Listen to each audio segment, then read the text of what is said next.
যে লাইলাতুন নিসফুম মিনাশ শাবান, শাবান মাসের মধ্য রজনী আল্লাহ পাকের রহমত। এই বিষয়টাকে নিয়েও বাংলাদেশে আমি দেখলাম, এটা নিয়ে আমি লেকচার দিতে চাই নাই, কারণ এগুলো আমি আসলে খুব একটা মাহফিলেও বলি না, এটা আমার ট্র্যাকও না। আমি অন্য বিষয়গুলো নিয়ে বেশি কথা বলি, আপনারা জানেন এটা। আমাকে কখনো কি হাত বাঁধা নিয়ে ঝগড়া করতে দেখেছেন? আমার লেকচারে কখনো আমিন জোরে আসতে নিয়ে কথা বলতে দেখেছেন? আমি মনে করি উম্মার এই ফিতনাময় অবস্থায় এই বিষয়গুলো চেয়ে বেশি ইম্পর্টেন্ট আমাদের আকীদা ঠিক আছে কিনা, আমরা তাওহীদপন্থী কিনা, আমরা সুন্নাত ঠিক আছে কিনা, আমলে বেদাত ঢুকছে কিনা, আমরা হালাল খাই কিনা, সুদ থেকে দূরে থাকতে পারছি কিনা, সমসাময়িক এই বিশ্ব সম্পর্কে সচেতন কিনা, মুসলিম উম্মার বিরুদ্ধে যারা সব চক্রান্ত ষড়যন্ত্র করছে ওদের ব্যাপারে আমরা সচেতন কিনা, শেষ জামানাকে আমরা ডিল করতে পারবো কিনা। বড় বড় বিষয়গুলোকে ফোকাস না করে আমরা যখন ছোটখাটো বিষয় নিয়ে মারামারি করতে থাকি, আস্তে আস্তে আমাদের মধ্যে ঐক্য সংহতি নষ্ট হয়, দলে দলে উম্মা বিভক্ত হয়ে যায়। ঠিক এই যে এই ইস্যুটাকে নিয়েও কথা বলতে শেষে বাধ্য হচ্ছে, কারণ দেখলাম অনলাইন অফলাইনে দুইটা দল দুটাই চরমপন্থী। একদল অতিরিক্ত বাড়াবাড়ি, একটা অতিরিক্ত ছাড়াছাড়ি। বাড়াবাড়ি আর ছাড়াছাড়ি, একটা অতিরিক্ত বাড়াবাড়ি, সে একদম শবে বরাতকে মনে হয় লাইলাতুল কদরের উপরে নিয়ে যাচ্ছে আর কি। লাইলাতুল নিসফুম মিনাশ শাবানকে কোনো কোনো ক্ষেত্রে বাড়াবাড়ি পন্থীরা একদম লাইলাতুল কদরের উপরে নিয়ে চলে যাচ্ছে। আর ছাড়াছাড়ি যারা, তারা বলছে এই রাত্রে কোনো কিছুই করা যাবে না। দুইটাই চরমপন্থী, বুঝতে পারছেন না মনে হয় কথা।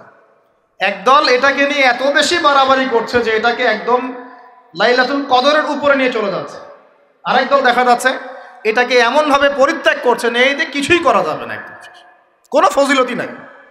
এখন আসলে মধ্যম পন্থা কি, মাঝখানে আমরা কি করবো তাও জানার দরকার আছে কি নাই? অনেক হাদিসের অনেক আলোচনা, প্রায় 40-50 পৃষ্ঠার বই, সব আলোচনা তো মাহফিলে করা সম্ভব না। আমি সারমর্মটুকু বলি। সারমর্ম কি? হাদিসে শবে বরাত নামে কোনো শব্দ নাই, এক নম্বর কথা। কি নাই ভাই? শবে বরাত নামে কোনো শব্দ নেই, আছে লাইলাতুন নিসফুম মিনাশ শাবান, শাবান মাসের মধ্য রজনী। শাবান মাসের মধ্য রজনী। শাবান মাস কি? উত্তর, নবী সাল্লাল্লাহু আলাইহি ওয়াসাল্লাম রমজান মাসের পর যে মাসে রোজা রাখতে বেশি গুরুত্ব দিয়েছেন তার নাম শাবান। আমার সাথে বলেন, শাবান মাস কি? নবী সাল্লাল্লাহু আলাইহি ওয়াসাল্লাম রমজানের পরে যে মাসে রোজা রাখতে খুব বেশি গুরুত্ব দিয়েছেন তার নাম শাবান। আয়েশা রাদিয়াল্লাহু আনহা তিনি বলতেন যে শাবান মাস আসলে নবী সাল্লাল্লাহু আলাইহি ওয়াসাল্লাম এত বেশি বেশি রোজা রাখতেন যে মনে হতো তিনি রোজা ছাড়বেনই না, সারা মাস রেখে ফেলবেন। বেশি থেকে বেশি রোজা রাখতেন শাবান মাসে। প্রশ্ন হচ্ছে কেন? উত্তর, এমনিতে এই মাসটা বরকতময় এবং এই মাসে আল্লাহ পাক তার রহমতে বিপুল সংখ্যক মানুষকে জাহান্নাম থেকে মুক্তি দান করেন। সুবহানাল্লাহ। নবী সাল্লাল্লাহু আলাইহি ওয়াসাল্লাম এই মাসকে তাজিম করতেন। এই মাসের সম্মানার্থে, এই মাসে আল্লাহর রহমত বরকতের স্বার্থে নবী করিম সাল্লাল্লাহু আলাইহি ওয়াসাল্লাম এই মাসে বেশি বেশি রোজা রেখেছেন। সুন্নত কি শিখলাম? শাবান মাসে বেশি বেশি রোজা রাখা সুন্নত। একটা কি পেলাম ভাই? শাবান মাসে বেশি বেশি রোজা রাখা সুন্নত।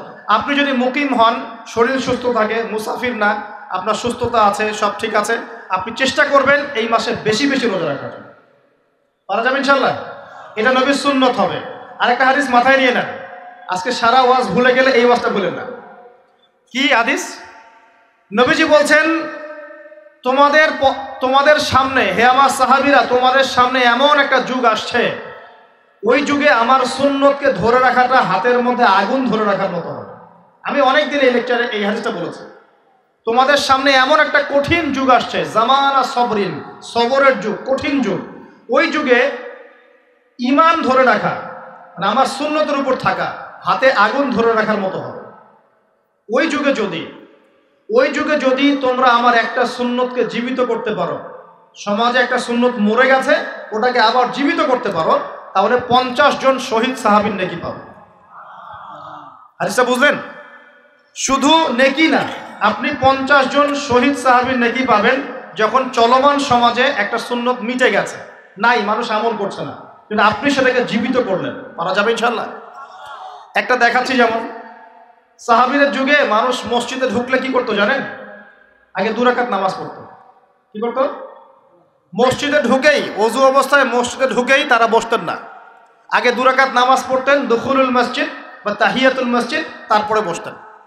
আর নবীজি বলেছেন কিয়ামতের আগে আগে এই দুখুলুল মসজিদ, তাহিয়াতুল মসজিদ, এই নামাজটা উঠে যাবে।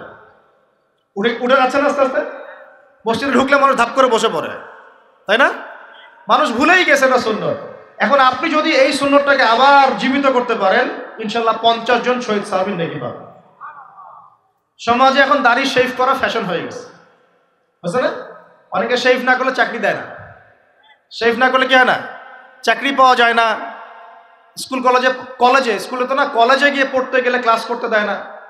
দাঁড়িয়ে আছে, যাও শেভ করে আসো, তাই বলে। এখন সমাজ চলছে উল্টা। এখন যদি আপনি নবীর সুন্নতকে আবার জীবিত করতে পারেন, 50 জন শহীদ সাহাবীর নেকি পাবেন। রাতে ঘুমানোর সময় একটা সুন্নত আছে, 33 বার সুবহানাল্লাহ, 33 বার আলহামদুলিল্লাহ, 34 বার কি আল্লাহু আকবার। বহু মানুষই পড়ে না। আপনি যদি পড়তে পারেন, ইনশাআল্লাহ আল্লাহ পাক আপনাকে নেকি দিবেন। সমাজে বহু মানুষ চুল একদম এখন মেসি রোনাল্ডো কাট, তাই না? মেসি কাট আর রোনাল্ডো কাট। আর আমি সিলেট অঞ্চলে দেখে আসছি একদম লন্ডন কাট, 2 পাশ ছিলে মাঝখানে চুল। লন্ডন থেকে শিখে আসছে। এখন চুলেরও কিন্তু সুন্নত আছে, আছে কি নাই? দাড়ির যেমন সুন্নত আছে, চুলের সুন্নত নাই। একদম সামন পিছন সমান করতে পারেন, অথবা যদি চুল নাই থাকে তাহলে চুল মাথা মুন্ডন করেও রাখতে পারেন। অনেক সাহাবীর মাথা মুন্ডিত ছিল। আবার অথবা কানের লতি পর্যন্ত বা কাঁধ বাবড়ি রাখতে পারেন। এটা চুলের সুন্নত হলো কিনা? এখন সমাজের সব মানুষ এই সুন্নতটাকে ভুলে গেছে। আপনি সুন্নত মনে করে রেখেছেন, ইনশাল্লাহ আপনি নেকি পাবেন ইনশাআল্লাহ। এরকম অগণিত সুন্নত আছে, অগণিত, যেগুলো আমাদের সমাজ থেকে আস্তে আস্তে উঠে যাচ্ছে। আমি খুব দুঃখের সাথে বলছি, অনেক মসজিদে ফরজ নামাজ পড়ার পরে আমরা কি করি? একটা মোনাজাত করি, আল্লাহুম্মা আমিন বিরহমাতিকা ইয়া আরহামার রাহিম, ব্যাস উঠে চলে গেলাম, তাই না? উঠে চলে যায় না? তারপর স্যান্ডেল নিয়ে বাইরে চলে গেল। অথচ সালাম ফিরানোর পরে একবার বলতে হয় আল্লাহু আকবার। কি বলতে হয়? 3 বার বলতে হয় আস্তাগফিরুল্লাহ, আস্তাগফিরুল্লাহ, আস্তাগফিরুল্লাহ। বলতে হয় আল্লাহুম্মা আনতাস সালাম ওয়া মিনকাস সালাম তাবারাকতা ইয়া যাল জালালি ওয়াল ইকরাম। একবার পড়তে হয় আয়াতুল কুরসি, 33 বার সুবহানাল্লাহ, 33 বার আলহামদুলিল্লাহ, 33 বার আল্লাহু আকবার, তারপর কালিমা শাহাদা। এরপর সূরা ফালাক একবার, সূরা নাস একবার, ইখলাস একবার। আরো দোয়া, অনেক দোয়া আছে। আল্লাহুম্মা লা মানিআ লিমা আ'তাইত ওয়া লা মু'তিয়া লিমা মানা'ত ওয়া লা ইয়ানফা'ু যাল জাদ্দি মিনকাল জাদ। পড়তে হয় আল্লাহুম্মা ইন্নী আউযু বিকা মিনাল হাম্মি ওয়াল হাযান ওয়াল আজজি ওয়াল কাসালি ওয়াল বুখলি ওয়াল জুবন ওয়া দালা'id দাইন ওয়া গালাবাতির রিজাল। পড়তে হয় আল্লাহুম্মা আ'ইন্নী আলা যিকরিকা ওয়া শুকরিকা ওয়া হুসনি ইবাদাতিক। আরো অনেক দোয়া আছে। দেখেন তো, মোনাজাত করেন, আমি তো না করছি না, আমি তর্ক করতে আসি না এখানে। এটা নিয়ে আমি ঝগড়া করতে আসি, কিন্তু এই সুন্নতটা যে উঠে গেল, মোনাজাতটা করে যে মসজিদ থেকে বের হয়ে চলে গেলেন, এই সুন্নতটার উপর আমল কে করবে? সুন্নত উঠে গেল না? আপনি যদি বসে এখন সুন্নতটা প্রতিষ্ঠা করেন, 50 জন শহীদ সাহাবীর নেকি পাবেন ইনশাআল্লাহ। এগুলো তো গেল আমলিয়াত। সমাজ চলছে সুদের উপরে। আপনি যদি হালাল অর্থনীতি প্রবর্তন করতে পারেন তাহলে কত নেকি পাবেন? সমাজ চলছে জেনায়, আপনি এখন পর্দা প্রতিষ্ঠা করলেন, তাহলে কত নেকি পাবেন? সমাজে চলছে দুর্নীতি, আপনি এখন আমানতদারিতা, ইনসাফ প্রতিষ্ঠা করলেন, কত নেকি পাবেন? সমাজে চলছে শয়তানি, সব শয়তানি। কি চলছে? শয়তানি। এখন আপনি আল্লাহ রাব্বুল আলামিনের ওহী প্রতিষ্ঠা করলেন, কত নেকি পাবেন? নিঃসন্দেহে আর অনেক বেশি নেকি পাবেন। আল্লাহ পাক আমাদেরকে সেই লক্ষ্যে কাজ করার তৌফিক দান করুন। প্রিয় ভাইরা, যে কথা বলতে গিয়ে এখানে আসলাম, এক বাড়াবাড়ি এই মাসে নবীজি বেশি বেশি রোজা রাখতেন। তাহলে আমরা কি করবো এই মাসে ভাই? 1 নম্বর কাজ, বেশি বেশি রোজা রাখার চেষ্টা করবো ইনশাআল্লাহ। আল্লাহ তৌফিক দান করবেন। এবার আরেকটা পয়েন্ট বলি, সামনে রমাদান মাস। রমজান মাস আসলে আমরা মাশাআল্লাহ পরিপূর্ণ মুসলিম হওয়ার চেষ্টা করি, কিন্তু সারা বছর এটা ধরে রাখতে পারি না। রমজান মাসে যে নামাজ পড়ে না সেও মসজিদে যায়। দেখা যায় যে জুমার নামাজও পড়ে না, ও তারাবির নামাজ পড়তে যায়, যায় কি না? ওই দিন গিয়ে বলে এসি দেন, ইমাম সাহেব এসি অন করেন, তাই না? সারা বছর তো আসে নাই। ওই দিন গিয়ে ইমাম সাহেব এসি বন্ধ কেন? এই মুয়াজ্জিন সাহেব ফ্যান দেন। তখন ওখানে গিয়ে মানে কি বলবো, হ্যাঁ মাতব্বরি করে আর কি। যাক, তারপরেও যে মসজিদে আসছে, আমরা দোয়া করি আল্লাহ হেদায়েত দান করুন। আমরা তো কাউকে পিছনে ফিরাই দিব না, দিব? এখন রমজান মাস আসলে আমরা মাশাআল্লাহ রোজা রাখি, মানুষকে ইফতার করাই, দান সদকা করি, আমরা যাকাত দেই, তারাবি পড়ি, কোরআন তেলাওয়াত করি, আমরা মাশাআল্লাহ অনেক আমল করি। এই আমলগুলো কি একবারে ধাপাস করে ধরে ফেলা সম্ভব না? একটা আস্তে আস্তে ট্রেনিং প্রসেস লাগে। একটা ফ্যান চালু করলে ফ্যানটা কি শুরুতেই ধাপাস করে ঘুরতে শুরু করবে, নাকি আস্তে স্লোলি সে মোমেন্টাম ধরবে? কোনটা? আস্তে আস্তে সে গতি পাবে না, ধীরে ধীরে গতি পাবে। ঠিক শাবান মাসে এত বেশি রোজা রাখা, ইবাদত করার অর্থ কি? যাতে রমজান মাসে আপনি পরিপূর্ণ ইবাদত করতে পারেন। বুঝতে পারছেন কথা? রমজানে গিয়ে তো শুরুতেই সব ইবাদত ধরে ফেলা সম্ভব হবে না। মনে করেন আগামীকাল পহেলা রমজান, আজকে থেকে আপনি সব ইবাদত একসাথে করতে পারবেন? তখন গিয়ে আপনি বেগ পেতে হবে। কিন্তু একটা মাস আগে থেকে যদি ট্রেনিং নেন, ইনশাআল্লাহ রমজান মাসে ইজি হয়ে যাবে। এটা একটা কারণ নবী সাল্লাল্লাহু আলাইহি ওয়াসাল্লাম শাবান মাসে বেশি বেশি রোজা রাখতেন, আমল করতেন। আল্লাহ পাক আমাদের সবাইকে শাবান মাসে বেশি বেশি আমল করার তৌফিক দান করুন, যাতে রমজান মাসে গিয়ে আমরা সুবিধা পাই, রমজান মাসের হকটা আদায় করতে পারি। এবার এই মাসে নবী সাল্লাল্লাহু আলাইহি ওয়াসাল্লাম কি বলেছেন একটা হাদিস থেকে আগে বুঝি। এই হাদিসটা সহ অনেক হাদিসে এই একই রকম কথা এসেছে এবং এই হাদিসটা বিশুদ্ধ। এটাকে অস্বীকার করলে হাদিস অস্বীকারী হয়ে যাবে। বাড়াবাড়ি গ্রুপ, ছাড়াছাড়ি গ্রুপ, উভয়ের জন্যই নসিহত। নবী সাল্লাল্লাহু আলাইহি ওয়াসাল্লাম বলেছেন, ইন্নাল্লাহা তাআলা, নিশ্চয় আল্লাহ রাব্বুল আলামিন, লা ইয়াত্তালিউ ফি লাইলাতিন নিসফি মিন শাবান, শাবান মাসের মধ্য রজনীতে আল্লাহ রাব্বুল আলামিন তার রহমতের দৃষ্টি প্রশস্ত করেন। সুবহানাল্লাহ।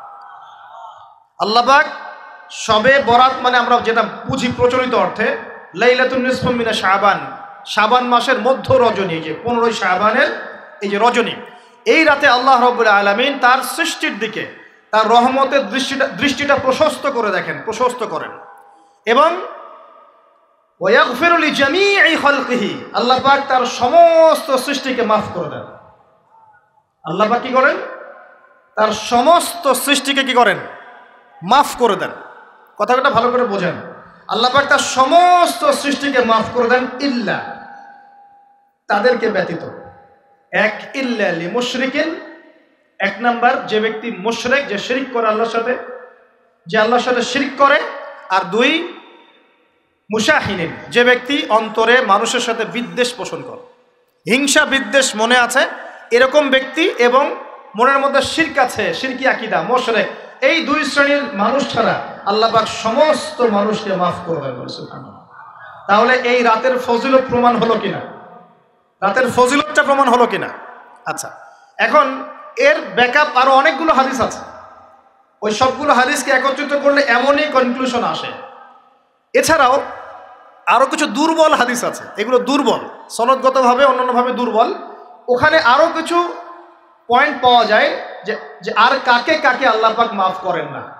সবাইকে তো মাফ করেন, আর কাকে কাকে করেন না। এই হাদিসে দুটো পেয়েছি, এটা একদম অকাট্য। এটা হলো মুশরিক, আল্লাহ পাক মাফ করেন না। দুই, যে অন্তরে হিংসা বিদ্বেষ পোষণ করে, হিংসা বিদ্বেষ আছে, এদেরকে আল্লাহ মাফ করেন না। আরো কিছু দুর্বল বর্ণনা থেকে পাওয়া যায়, এটা দুর্বল বর্ণনা, কিন্তু জেনে রাখতে তো সমস্যা নাই। সমস্যা আছে? আর পাপ তো পাপী, দুর্বল হাদিসে আসুক আর কঠিন হাদিসে আসুক, পাপ তো পাপী নাকি? পাপ ছাড়তে কোনো সমস্যা আছে? তো তৃতীয় এক শ্রেণীর নাম পাওয়া যায়, যারা হচ্ছে আত্মহননকারী, নিজেরা নিজেদেরকে আত্মহত্যা করেছে, এদেরকে আল্লাহ মাফ করেন। আত্মহনন বোঝেন কিনা? আত্মহত্যা যারা করে, আত্মহনন, এটা একটা শ্রেণী পাওয়া যায়। 4 নম্বর একটা পাওয়া যায় আত্মীয়তার সম্পর্ক ছিন্নকারী, আত্মীয়তার সম্পর্ক ছিন্নকারী। 5 নম্বর একটা পাওয়া যায়, সেটা হলো মাদক দ্রব্য সেবনকারী। মাদক দ্রব্য সেবনকারী, যুবকরা খুব ভালো করে শোনো এগুলো। মাদক দ্রব্য সেবনকারী আল্লাহ সবাইকে মাফ করেন, মাফ করছেন না। আরেকটা পাওয়া যায়, সেটা হলো যারা জেনার পাপে লিপ্ত আছে। কিসের পাপে ভাই? জেনার পাপ। এরকম আর কিছু ব্যাকআপ পাওয়া যায়, কিন্তু এগুলোর বর্ণনা দুর্বল। বর্ণনা কি? দুর্বল, কিন্তু পাপ তো পাপই নাকি? এই পাপগুলো তো পাপ, এই পাপগুলো করলে কি আল্লাহ খুশি হন? অকাট্য সহি থেকে পাওয়া যায় এই দুইটা, মুশরিক এবং মুশাহিন, যারা শিরক করে, অন্তরে বিদ্বেষ পোষণ করে, আল্লাহ পাক এদেরকে মাফ করেন। এখন আগে জানি শিরক থেকে কিভাবে বাঁচবো, শিরক কি এবং কেন, তারপরে জানবো হিংসা বিদ্বেষ, তারপরে আমরা যাব এই রাত্রে আমরা কি করতে পারি। মনে রাখবেন, আমল করতে হবে তিনটা বিষয় খেয়াল রেখে। কয়টা বিষয় ভাই? আমল করতে হবে তিনটা বিষয় খেয়াল রেখে। এক, আমল করতে হবে একমাত্র আল্লাহ পাকের সন্তুষ্টির জন্য। এক নম্বর কি বলেন? এক আল্লাহর সন্তুষ্টির জন্য, কারো সন্তুষ্টির জন্য না, কারো জন্য না, শুধু কার জন্য? দলিল হচ্ছে ইন্নাস সালাতি ওয়া নুসুকি ওয়া মাহইয়ায়া ওয়া মামাতি লিল্লাহি রাব্বিল আলামিন ফাসাল্লি লিরাব্বিকা ওয়ানহার। দুই, আমল হতে হবে একমাত্র নবী সাল্লাল্লাহু আলাইহি ওয়াসাল্লামের সুন্নাত মোতাবেক। কার সুন্নাত মোতাবেক? নবী এবং সাহাবীদের সুন্নতের সাথে মেলে না সেই আমল করা যাবে না। নবী এবং সাহাবীদের সুন্নতের সাথে মেলে না সেই আমল করা যাবে না। তিন নাম, আমলটা যত সুন্দরী মনে হোক, আমলটা যত সুন্দরী মনে হোক আর যত মানুষই করুক, যত মজাদার মনে হোক না কেন, নবী করেন নাই, সাহাবীদের থেকে প্রমাণ নাই, আমল করব না। করলে বেদাত হয়ে যাবে। কি হবে?